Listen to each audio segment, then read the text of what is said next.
தெய்வாலய ஜூக்கு வந்தீங்கன்னா கொஞ்சம் கவனமா இருங்க. என்ட்ரன்ஸ்ல இந்த காத்தாடிய நம்ம விருப்பப்படாமலே இந்த நம்மளோட கையில எது தாராங்க. என்னன்னா நான் வந்து இறங்கி திருவிழா இந்த இறங்கக்குள்ளேயே என் புள்ளோட கையில அந்த காத்தாடி வைக்க இதை கொடுத்துட்டான்.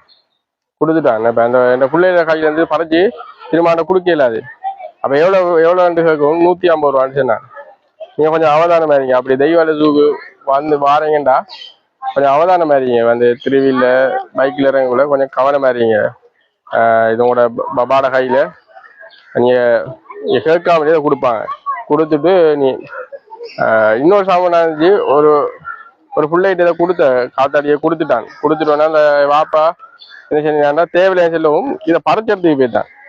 அந்த புள்ள சும்மா கத்தி இருந்துச்சு. அப்ப இப்படியான சம்பவம் நீங்க கொஞ்சம் அவதானம் இருந்தீங்கன்னா இப்படியான சம்பவம் நடக்காது. நீங்க கொஞ்சம் பார்த்து நடந்து கொள்ளுங்க. தெய்வாலய ஜூ என்ட்ரன்ஸ்ல இதை விற்காங்க. நம்மளுக்கு விருப்பப்படாம இது நம்மளோட கையில தாராங்க.